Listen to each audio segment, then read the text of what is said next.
Ladies and gentlemen, welcome back to another episode of The Intelligent Moron with Alex Silva.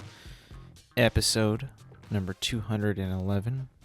Moving along through the new year still.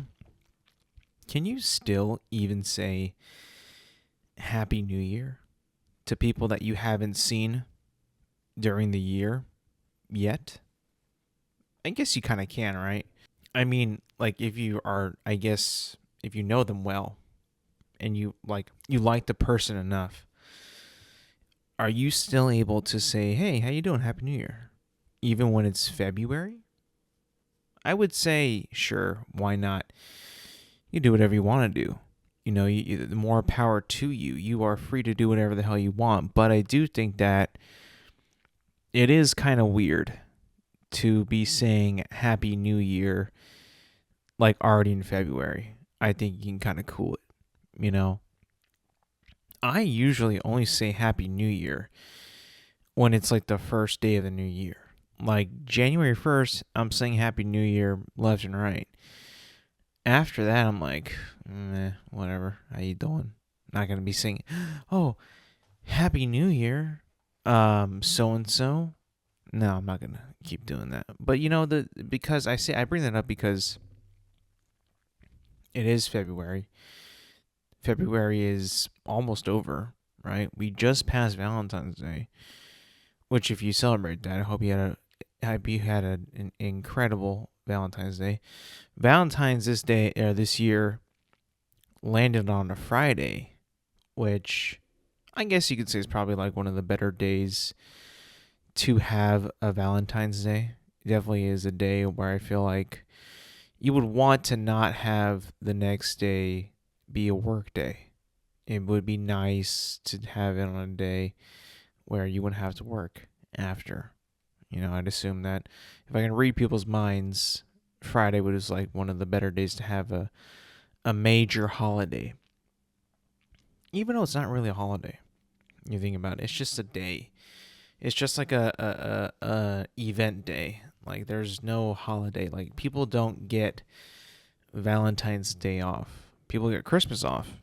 You know, people get Thanksgiving off. They don't get Valentine's Day off. The day of love. That day is just, you go into work, whatever. Everything's open, right? There's no like special, special occasion, no special hours for business on Valentine's Day. It's just, you're open or you're not. You know, there's nothing special about it. You're just kind of open or you're not. Most businesses are going to be open. Now, of course, everyone has the some kind of Valentine's Day special. Some pizza places make heart-shaped pizzas, which I've had before in the past. They're usually more expensive, which sucks because it's less pizza. That's always the best, right?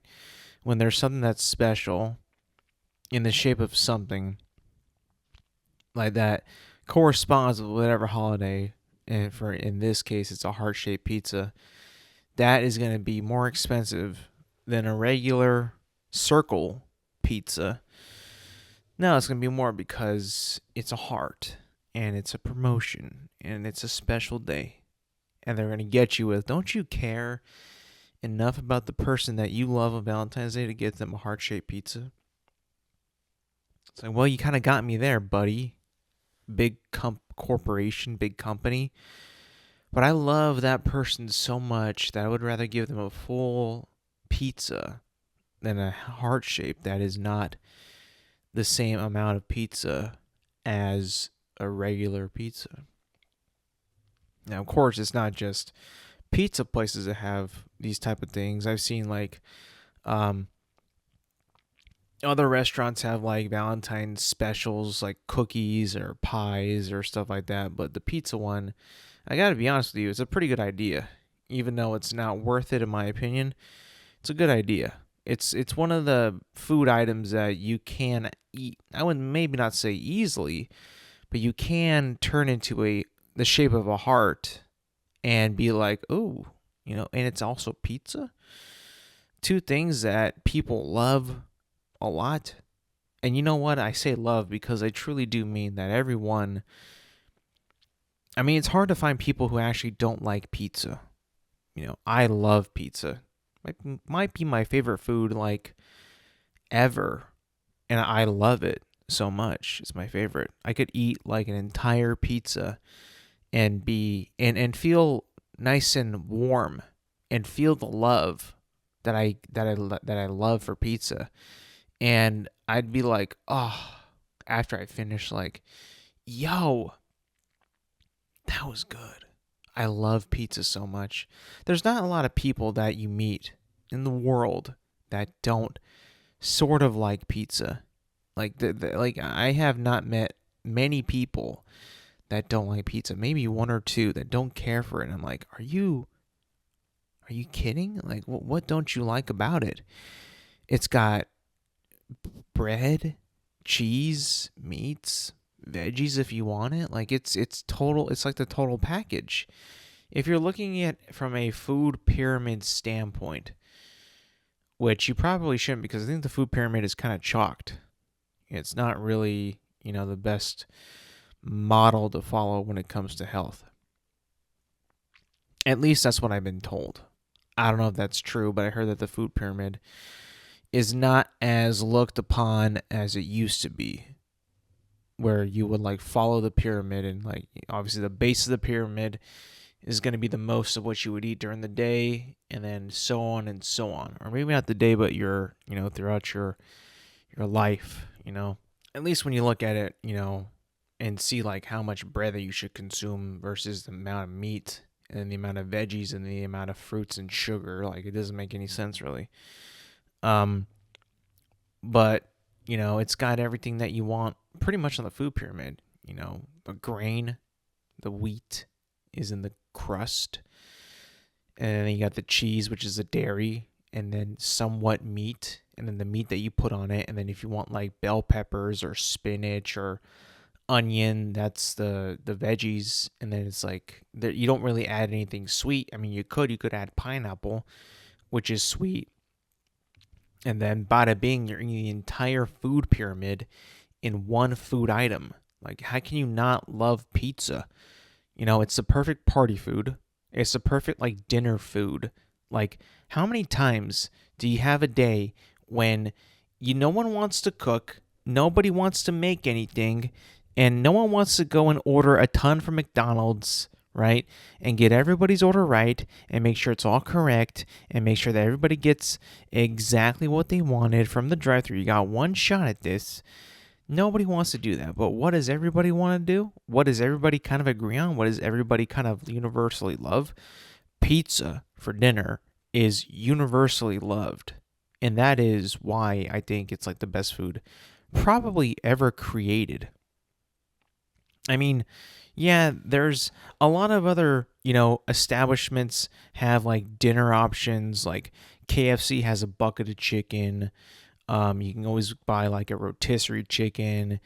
You can buy a platter of lasagna or a platter of like, spaghetti somewhere. But I mean, there really is no better party food, I would say, in the country, in the world, possibly, than pizza.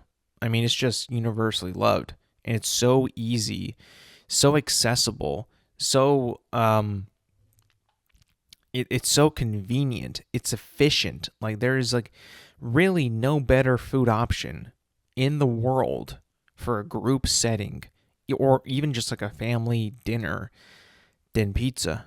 There really isn't. I haven't had pizza I actually had some this weekend, but like I haven't ordered pizza in a while, and I've been wanting to order some, and not like just like any old like regular like basic pizza, but I kind of want to like mess around and like get something exotic, something cool, like with chicken, maybe some buffalo sauce, barbecue sauce. Sometimes I fuck around and get like Alfredo sauce as my base sauce. That's some pretty wild shit. I mean, I ain't gonna lie, I'm a traditionalist when it comes to pizza, right? I love a classic pepperoni. I love a classic cheese. I used to love cheese pizza quite a bit. I don't like it as much as I used to. It's good, don't get me wrong, but I mean, you could, sometimes if you order it by the slice, wherever you go, usually they put more cheese on the plain cheese slice, which makes it not as good for you. Even though pizza's not good for you in the first place, right? No one's going to be eating pizza in hopes to be oh, this is the best option I can do right now for my health. No, it's definitely not for that. But if I'm gonna pick and choose my battles, I'm gonna choose the slice of pepperoni to get a little protein in there. You know what I'm saying? Um, I enjoy classic and traditional pizza. I really, really do. I think it's phenomenal. But I'm also not a purist when it comes to pizza. While I do love traditional pizza slices, I am of the mindset that I like to, from time to time, mess around and get like a really crazy pizza and enjoy it, because I believe that it is in my freedom to enjoy whatever the hell I want to enjoy. You know what I'm saying? Um, so I will get pizza with chicken. I'll get it with sausage. I'll get it with pineapple. Yes, even pineapple. I think that, pineapple adds a sweetness that I think is actually very inviting when it comes to putting it on pizza. I think that the flavors actually do, work together and create something that is actually delicious that anybody can enjoy if they like pineapple. Now, if you don't like pineapple, I can see why you wouldn't like it. But if you like pineapple and you like pizza, why not give it a shot? Also, like, I feel like if you're a grown up, right, a grown person, a grown man, grown woman, whatever, like, you will actually be more. At least I view it this way. You could be more open minded to trying this type of pizza and actually be stunned on how good it actually tastes.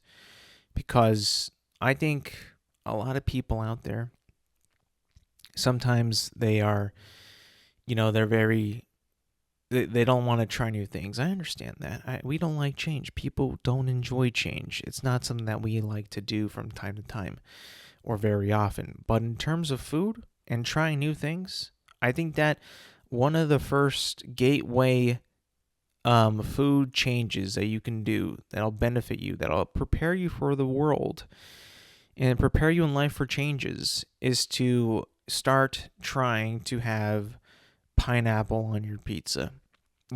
Some people say it's bad. Some people just straight up don't like pineapple on pizza. I understand that. I think that, if you've had it, sure. Maybe you don't like the look of it. Maybe you look at it and you see, like, why is that even there? Well, why would it not be there? People put anchovies on pizza. People put like spinach on pizza, artichoke. I've seen that. Do you really think that that's okay, but pineapple isn't? What is it about pineapple that makes it so strange, or gives it some kind of weird um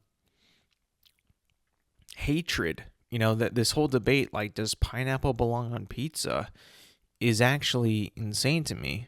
Like, who even started this argument of it? Should it be on pizza? Like it's some kind of sin.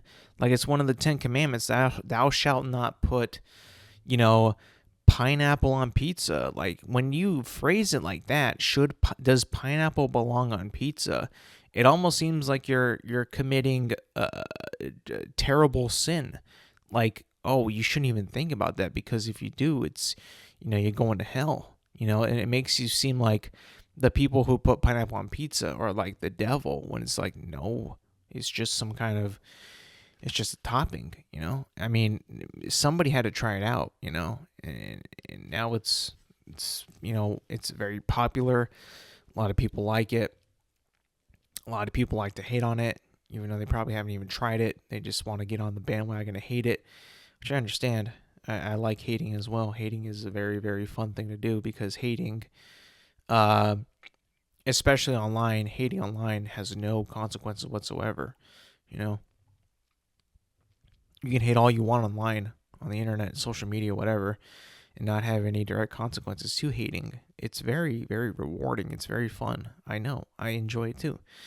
Speaking of which, one of the things that I enjoyed hating on was and I need to watch the movie. I probably won't because I don't think it's going to be a good movie either way.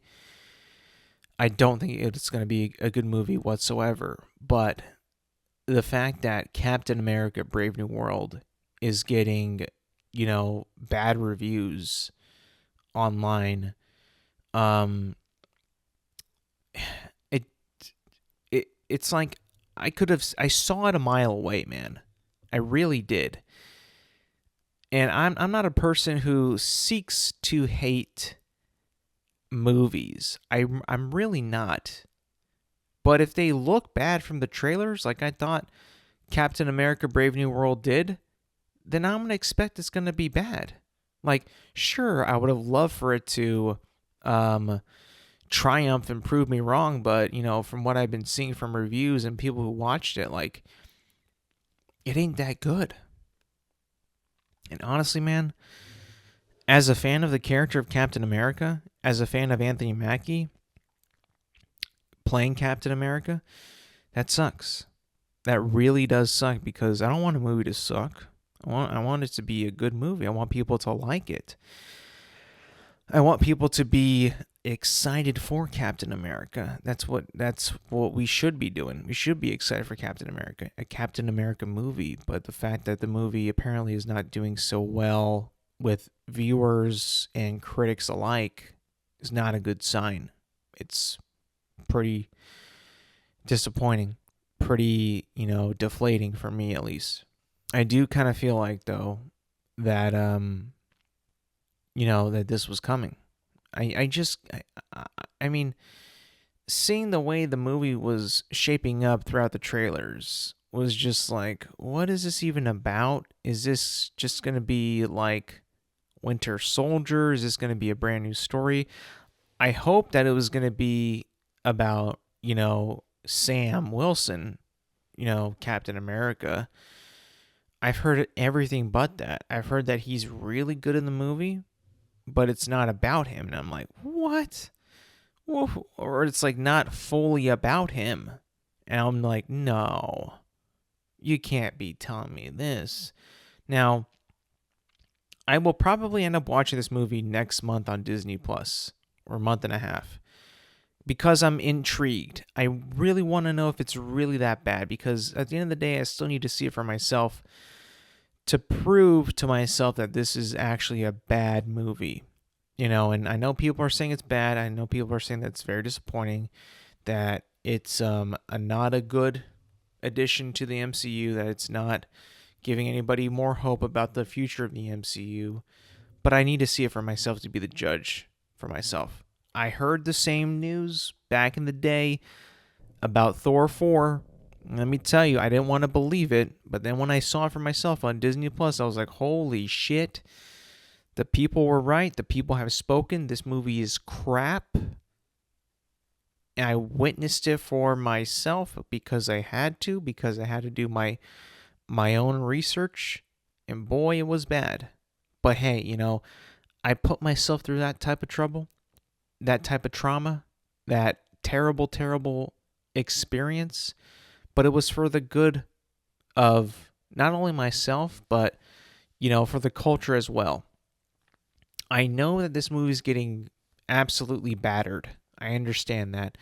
But I can't make a full judgment until I see it. And I do plan to see it. I just don't know when it comes out on Disney Plus. I'll check it out then. I mean, the way that these movies are coming out so quickly now, from theater to streaming, is actually kind of crazy if you think about it. I mean, I know I haven't seen Captain America yet because it's in theaters right now. It's not on Disney Plus yet. Like I said, I am going to watch it when it's on Disney Plus because I need to see it for myself. However, I did recently watch a movie that came out in December this past year, Sonic the Hedgehog 3. I actually finally watched it because I was not going to watch it in a theater, because the last two Sonic movies that I saw in theaters were very, very bad experiences. And not because, of bad, bad movie quality, not because the movies were bad, not because the theater, standards were not being met, not because, I just, because I didn't get my popcorn or, whatever. Um, the audience for Sonic movies is like 99% young children who don't shut up. And I learned that the hard way, and I'm like, oh, fuck, why am I even here? Like, this is going to be a miserable, miserable watch.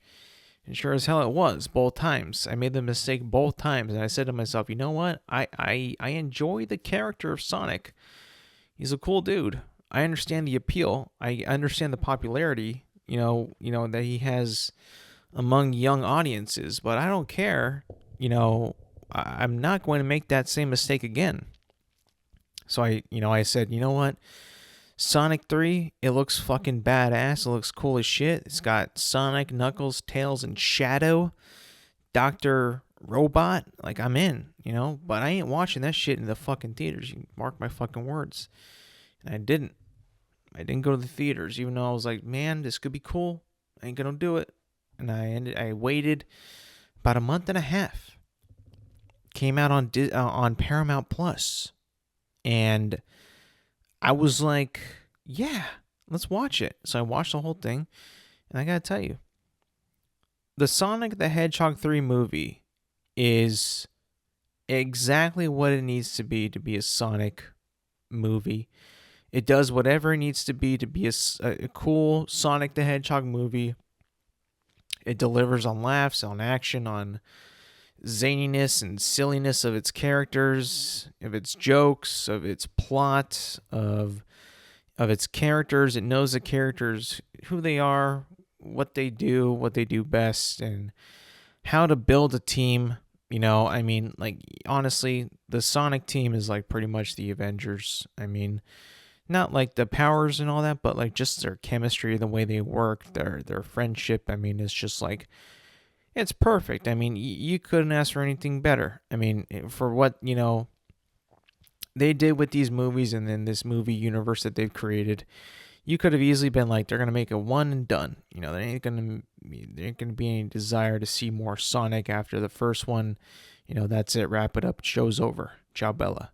But no, they came back with number 2 and then number 3. And then I'm like, there's going to be a lot of room for more. They've already teased it in this movie. They got they got it so good right now, at Paramount with these Sonic movies. Like, they just know exactly what they're making and they do it well. Remember when they put out that very first trailer for Sonic the Hedgehog like 5 years ago, when he was disgusting, when he was absolutely atrocious, when he looked way too human-like, too much of a human, and like an ugly looking beast, an ugly creature.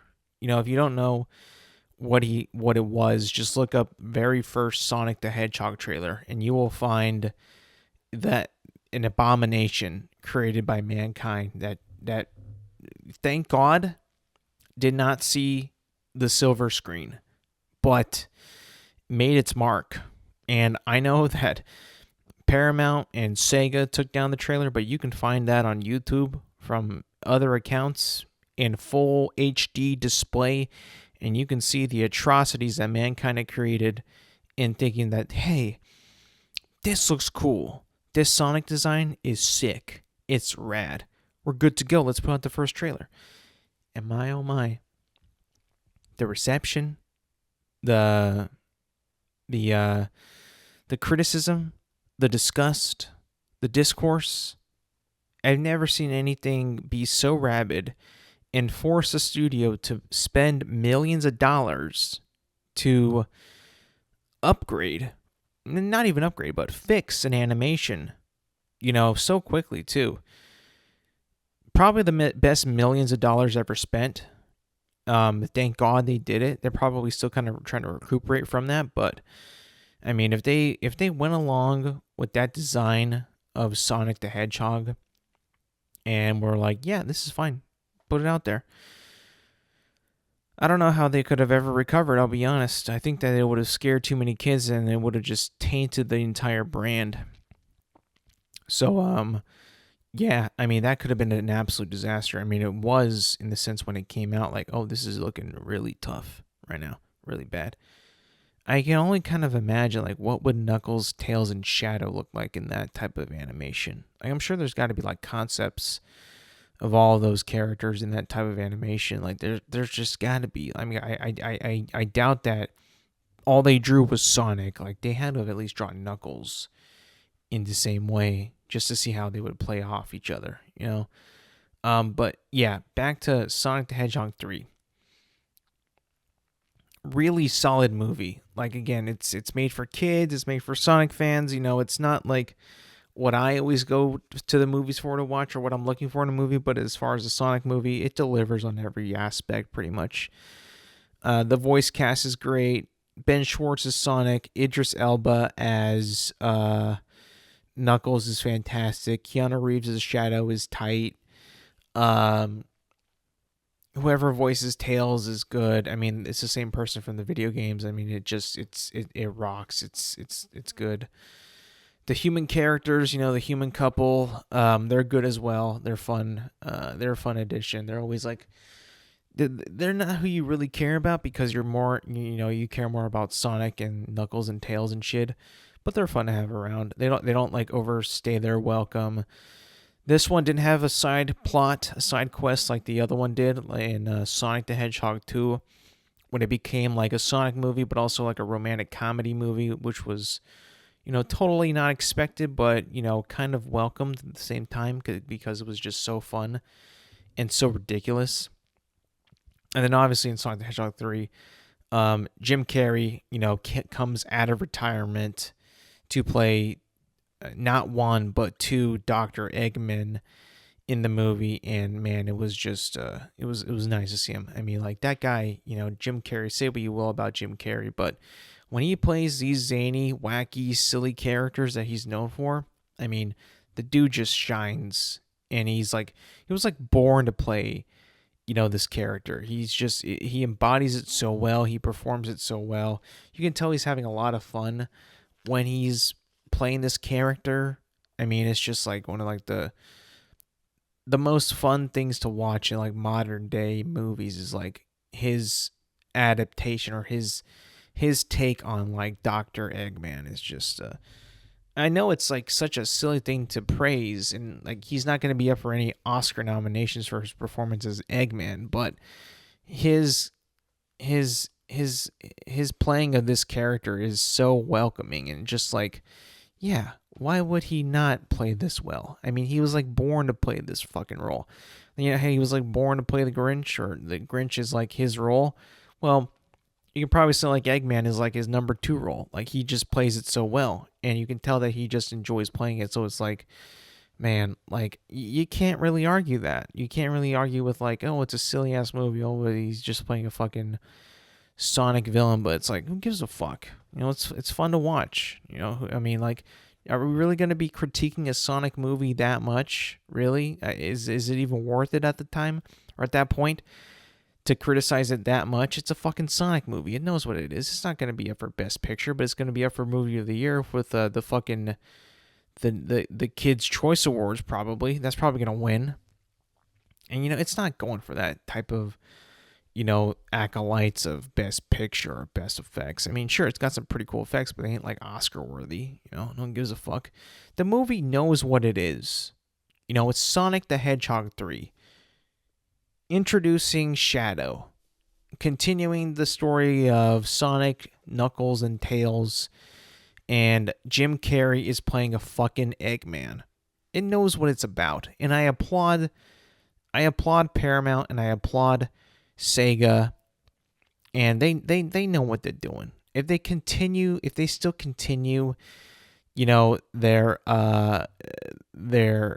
course, if they maintain their course on what they're doing, and in this movie, I mean, like the mid credit scene in this movie introduces some major stuff, which is just going to continue it for more and more and more. I mean, I don't see why they can't just continue with the success that they're having. I'll be honest. But you know what? Good for Sonic. Sonic the Hedgehog 3 is a good movie. You know, not the best movie I've ever seen, obviously, but definitely not the worst, and an enjoyable time. That's what movies should be, though. They should just be enjoyable times. That's what they are. They're escapism. They're ways to be entertained. They're ways to, not think about the serious things in life. To think about, to not think about, to not think about the things that, cause you stress and cause you, anxiety or whatever it is, that you may be feeling. It's to get your mind off of things. And my God, when I booted up Sonic the Hedgehog 3, I was like, dude, this is a fun time. I don't even give a damn how silly this is, or how dumb this character looks, or how silly this plot is. I don't give a shit. It's just fun. Movies just gotta be fun. They gotta continue to be fun and keep up with the fun. That's all we ever wanted. That's all we ever wanted with these movies. It's got a good ending too. And I was thinking to myself, this is a really good ending to a movie. It's fun, it's hopeful, it's cool. And I was thinking, what movie actually out there today that has one of the most satisfying endings to a movie?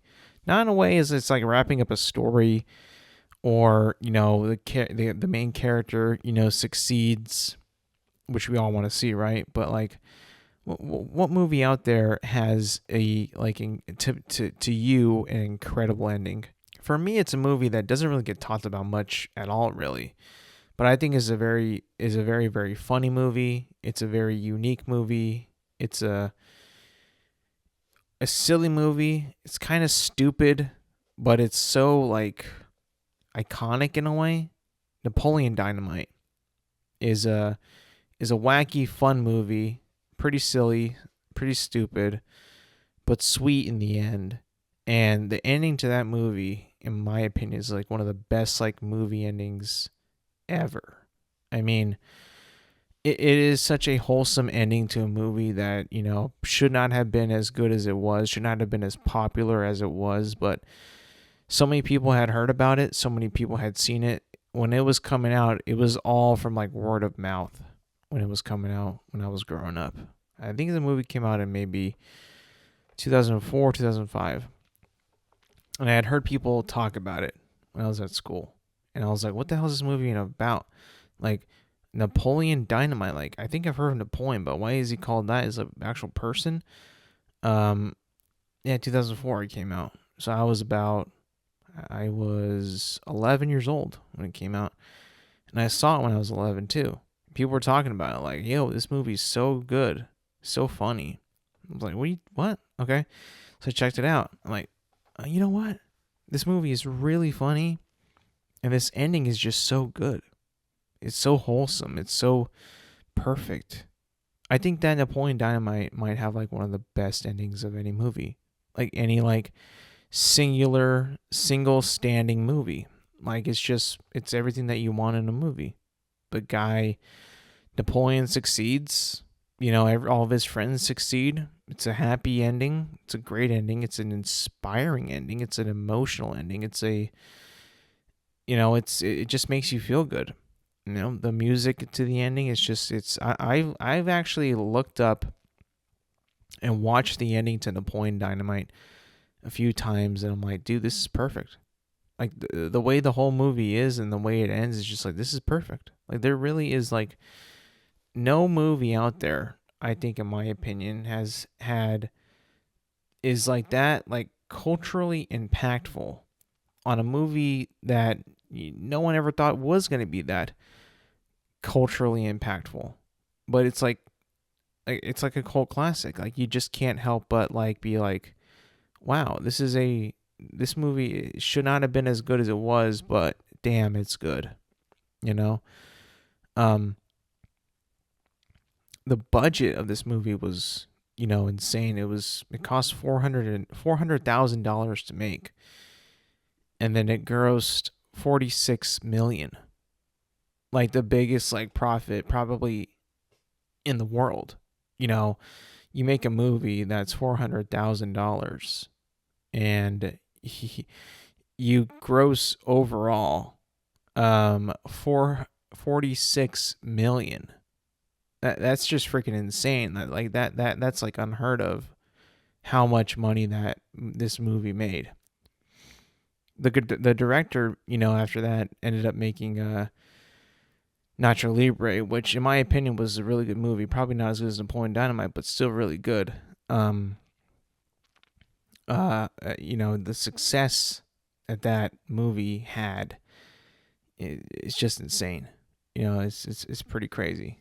But that movie to me is like a symbol that movies can be made on any level, and as long as you got a story that people will resonate with, that'll resonate with people, like the story of Napoleon Dynamite, and a good ending to send off the movie, like that's what we want to see, man. We want to see that story. Doesn't matter how much it's going to cost. It really doesn't.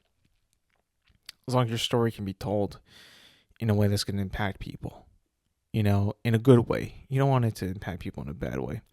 How many times do you watch a movie when you're like, oh man, that movie made me so sad? Like, I don't know. Like, are you people? Are you guys people that watch movies to be sad? To cry? I'm not really that type of person that's gonna watch a movie to make me cry.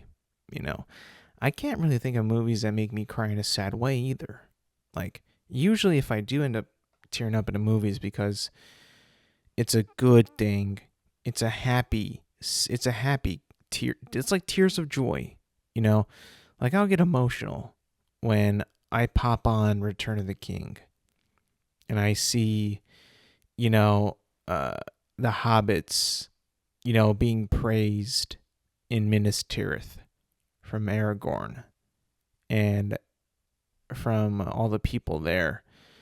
I'll tear up a little bit there because it's like, damn, the journey that these little hobbits went on is crazy, and like they were such a through line throughout the movie. They just like some of the main characters in the movie that you just like always followed, and like how important their journey was in these movies. And you look back on it like, damn, these guys were some of the OGs, man. These guys were important. They weren't just fucking the small little hobbits that were probably going to get killed on the first few steps of this mission. Like, no, they made it through all the way. The other OGs, they were sent out at the very beginning when they left the Shire. Like, shit, man. That shit just tears you up. It's like, you a real one. You've been there. You from the start. It's, like I said, tears of joy. The only sad movie that I remember watching where I'm like, fudge, man, this is hella sad. And I'm pretty sure I did like cry or like tear up in it, was Schindler's List. Jesus Christ. I mean, that movie is beyond sad. That movie is just like, I mean, if you can't really watch that movie multiple times without being like, am I twisted? Like, what's going on? Like, I understand, like, it's an incredible movie. It's an incredible movie that is, a very, very, very serious movie that tells a story about a very serious, time and very, serious situation. But, like, Jesus Christ. I mean, it is a slog to get through that movie. Like, it's just sad on sad on sad.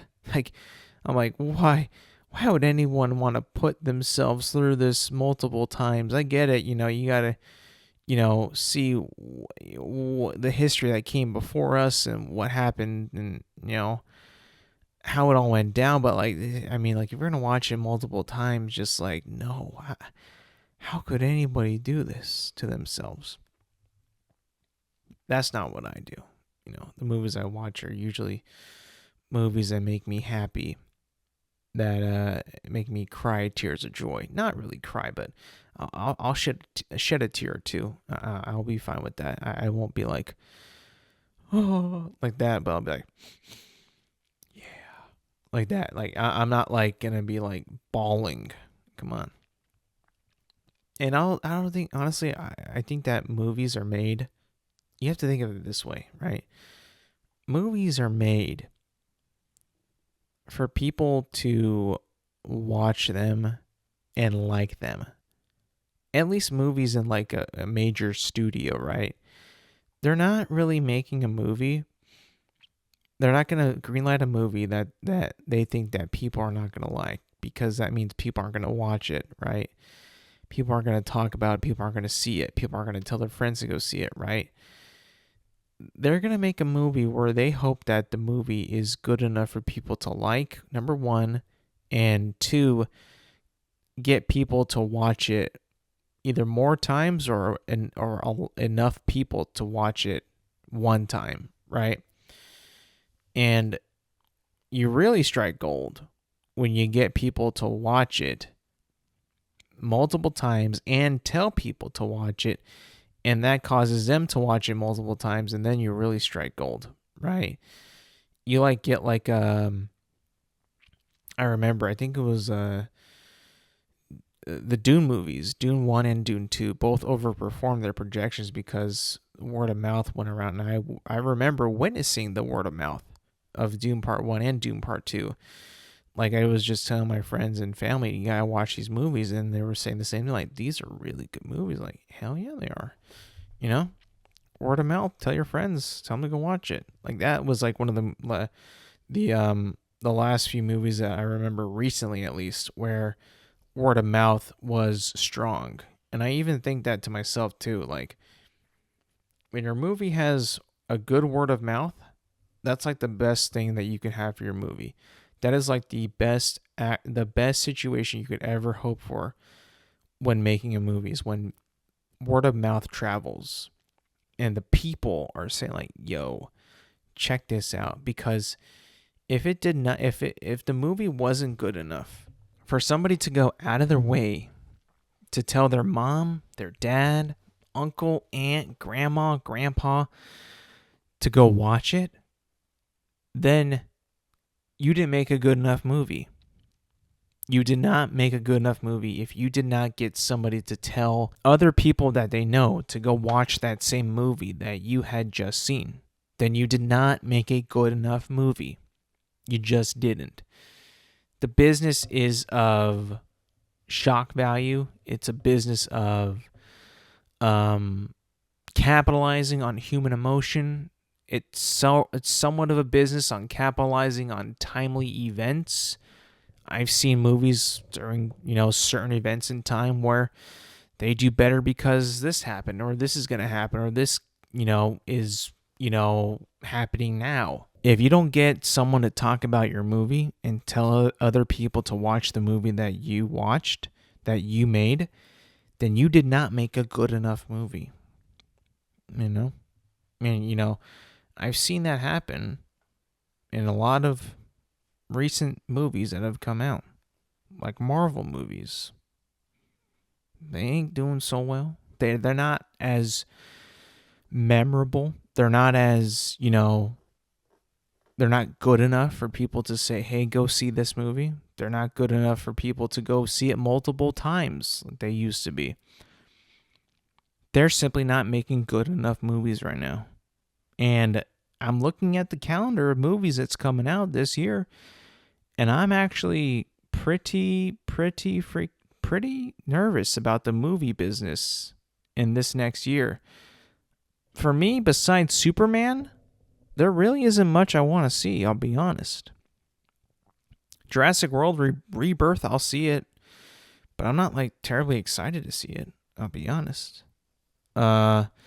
Fantastic Four, not really. Thunderbolts, not really. There isn't really much to look forward to right now when it comes to movies that are coming out. I'll be honest, there really isn't. And that's scary because it's a business I love. And it's a business that I thoroughly, or at least in previous years, Would I would thoroughly partake in going to the movies and watching new movies? I want to go back to the movies. I want to go back, get a giant soda and a giant popcorn. I mean, I would love to more than anything. But right now, there's no movies out there that make me want to go and watch a movie, if I'm being completely honest. And that is sad to me. That is extremely sad because I would like to see a movie that is good, that I think interests me, obviously, and that, people want to see, obviously, but that captures my imagination. And truly, like I said before, makes me disappear, not disappear, but the escapism that I think that we all like in the movies. Now, one movie that's not coming out this year, it's coming out next year, that I'm really excited to see because I think that this could be a really good movie, like one of the best of all time, is Christopher Nolan's The Odyssey. Now, this movie, do we really have to rely on Christopher Nolan to put out another incredible film to bring back the movies? I mean, he did it with Oppenheimer. He's potentially going to do it again with The Odyssey. We need other directors to step it up to make good movies that we want to see. That we want to see or that captivate us in a way where we go back and watch them and tell them, like, hey, this movie's really good. You should go see it. That's what happened with Barbie. That's what happened with Oppenheimer. They weren't like franchise movies like Marvel or Star Wars. They were just movies. I mean, Barbie's a well-known brand, sure, but it's toys. I mean, come on. But Oppenheimer, the scientist who made the atomic bomb, that made more than $800 million. And Captain America, Brave New World, might not make 500 million, which is still a lot of money, don't get me wrong, but when Oppenheimer made more, something's up, I would say. It's been talked about. It's been speculated. I don't think it's official yet though, but I've heard rumblings across the internet that Netflix is potentially could bring back Halo the series. I'll be honest with you. I was not a fan of Halo, the series on Paramount Plus. I was not a fan. It's documented very, very well in this podcast that I was not a fan of that show whatsoever, that series whatsoever. And there's been rumors and talks that Netflix is going to be picking it up, putting it on Netflix, and continuing where they left off in that show. And I'm just like, please, for the love of God, you can pick it up. You can make it your own, but maybe just redo it if you're going to do anything about it. Like, I would strongly advise not to pick up where they left off from where Paramount Plus left off. I would like pray to God that they don't do that, because that show is so bad, so terrible, in my opinion, that you would be doing the viewers of that show a great deed if you just started over. Just a fresh slate. Pretend what Paramount didn't happen. I know, like, people worked on that show. People put in time and effort, and, a lot of blood, sweat, and tears went into that show to make it a quote unquote the best show that they could make. Of course you're going to put effort into it, right? But we just got to be honest with ourselves, man. This show wasn't good. it just wasn't a good show. Like, we need to just look in the mirror, say, hey, we made a mistake. We made a very, very, very, very big mistake in this show. And you know what? It shouldn't exist. It just should not exist. And we need to bite the bullet and just restart it. And I was thinking to myself, like, over these past few days and this past weekend, I was talking with my friends, like, hey, what if they brought this back? What if Netflix actually picked it up and, for real, and was like, you know what, we're going to continue. Would this be a bad thing? And we all agreed, yes, it would be a bad thing. And I actually applaud one of my friends who never bought into this show, who never succumbed to Halo the series, because me and him we both are fans of Halo. We both like Halo quite a bit. We grew up playing Halo. We play Halo, co-op, multiplayer, online. We did all that shit together. We love the mythology. We love the story. We love the conflict of Halo. And he was the smart one and stayed the fuck away from the series. And I did not. And I might have been the dumbest one in that sense, because I actually watched in the entirety of season 1 and season 2, hoping and praying that it would be better next week, and the week after that, and the week after that. And it never was. They had some cool moments, had some cool scenes, but ultimately, was it worth it? Absolutely not. Did it actually, make me sick to my stomach a few episodes? Yes, it did. Did it actually make me be like, roll my eyes? Yes. Did it make me actually look at myself in the mirror and be like, what have you done? You wasted so much time? Yes. And it also made me ponder what these folios were doing making the show in the first place, and the way that they made it. Because looking back on what I have watched, where it began, how it started, where it is right now, it's not good. It's really not good. It's not defendable. I can't look at that show and be like, yeah, this show is good. You should check it out. Every person that's asked me about this show, I've been like, do not watch it. It is a bad show. I'm sorry, but I don't know who made this show. Who did they make this show for? Because they did not make it for the fans of Halo. They did not make it for anybody who's played the games. And if you've played Halo, I mean, you've played all the games. You played from 1 to infinite. You know the highs and you know the lows. You know how high the highs are and you know how low the lows are. And if you're a fan of Halo, you'd much rather have the highs than the lows. And when the show gives you nothing but lows, virtually nothing but lows, well, you're not going to have a very strong audience. You're not going to have a very strong fan base. And you're not going to have people that actually want to watch your show. You're not going to get your show to grow. It's not going to, expand the targeted audience. You got to make a show that's accessible to multiple people, but also being faithful to the fans that got you there. It's a tough thing to navigate. It truly is. But if the first the first 5 seasons of Game of Thrones have taught us anything, it can be done. It can be done with the right effort and the right creativity and the right vision. It can be done.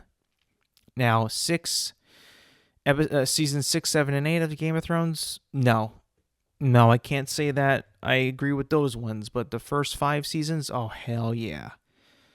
Oh, hell yeah. Maybe the first 6. First 6 actually are pretty fucking great. But 7 and 8, oh hell no. 7 and 8, absolutely not. Hell no. So it can be done. It can be done. You just got to find the right people to do it. I'm not saying Netflix is the right people. I don't think so. One of my friends says Amazon. Why does he say Amazon? Because Amazon's got the money. They can make it look good. But hey, They made the Rings of Power. That shit looks good, but it's not good. And I feel like if they get Halo, which they're not, but I feel like if Amazon were to get Halo, they'll make it look good. But will it be good? I would say no. Which at this point in my life, like, I mean, it could look good. I would like for it to look good, obviously. But I would rather it just be good than just look good. You know what I'm saying? Like, make sure, like, give me a good story. That's all I want. It isn't that hard. You just gotta get somebody who likes what they're doing. I feel like when they made this TV show, this Halo show, that the people who made it didn't really know or like what they were making. That they were kind of confused at what they were making, and they just made something that was just weird and like almost, well, pretty much unwatchable and unenjoyable. It's like, Jesus Christ. They must have paid you a lot to make something that you don't even want to be proud of, that you don't even like. They hired people who don't like Halo to create a show about Halo. Is that fucking wild? How did they even get qualified for that? You know, what was on their job application? Oh, I like bad TV and I like shitty sci-fi like Battlestar. I'm gonna get hate, but Battlestar Galactica is not Halo, and I kept seeing comparisons of Battlestar Galactica to Halo the series, and I'm like, I know for a fact that Battlestar Galactica is not what Halo is. So, what happened here? How did we get here? What's the root problem of this?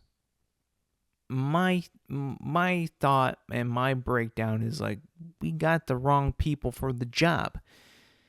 And it's like, well, who hired them? And why? Don't know the answer to that. I don't think we ever will know the answer, but like, if you're going to be working on something, you best be qualified for it. And these bozos that made Halo the series were not qualified to make Halo, make a Halo TV show. I mean, I was okay with Master Chief not having his helmet on. I was cool with that. I was like, cool, fine, whatever. We need to explore him a lot more as a human, and I'm okay with him having his helmet off. But in moments where he should have it on, like in the Battle of Reach in the second season, I'm like, you wrote a fucking stupid ass plot so they could have their suits off. Because why? Because you just couldn't afford it? Probably why. Or do you just hate them that much? You hate the way that the Spartans look in their armor. Maybe it was that. But I think it ultimately was just budget. And then that's why my friend's like, yeah, Amazon can do it because they have the budget to do it and they would make it look fucking tight. Which now I'm thinking like, maybe they can make maybe not a full fleshed out narrative driven show, but maybe some shorts. Like in their what if series for video games. Like that could be kind of tight. Maybe I would check that out instead. Maybe it would be better for that. But Halo is such a beloved franchise. It's culturally, part of culture that it deserves more than just these silly ass shorts, which, can be good. Don't get me wrong, but it deserves something big, grandiose, that is deservable of Halo. Maybe Halo shouldn't even maybe it shouldn't be a show. Maybe Halo is big enough where it's yeah, we'll make it a movie. We'll make a big budget movie called Halo. We'll make it a trilogy. Why not? That way we don't have to spend so much time making up a story about, corrupted governments and agencies in the military and then just focus on the battle between the Covenant and the humans, and we get a full fleshed out movie. That's just better. In my opinion, that's how you solve the issue. Just make it a movie. We're kind of going back now. Back in the day where people wanted TV, they wanted longer form content, they wanted longer form stories. Well, now the people that we have writing these are not very good, it turns out, and they don't know how to write long enough stories for these characters to make any sense or to have any payoff in the overarching story. We're losing talented writers. They can't write for shit. So maybe we just need to go back and revert back to movies. That being the prime form of content. That being the prime medium of entertainment. Movies. Why not? I love movies. I think that they're like my favorite art form to consume visually. Why not movies? Why not go back to movies? Halo would be perfect as a movie. Why did we not do that in the first place? Say you make a stupid ass show where the budget's crap and looks terrible and you're like, this is Halo? Okay, well, it's a show though, so I guess it should be good or better than a movie. Nope, wrong. Not true. Not true. You've been conditioned by Game of Thrones and other shows. They're like, oh, well, it's a show. It's gonna be better. Like that isn't true. That's not true at all. I think we're now kind of noticing like you can only have a good show if you got a good writer, if you got a good person who likes what they're making. Yes, you can have a good one. But if you have someone who's just thrown together, and this team just thrown together and assembled to make a Halo show, here's Halo. This is a thing that people like. It's cool. It's military. It's a good guy in a suit. Make it cool. Well, okay. Well, how do we make it cool? Well, I don't know. Figure it out. It's got to be 8 episodes a season, an hour an episode. It's got to be. It's got to be.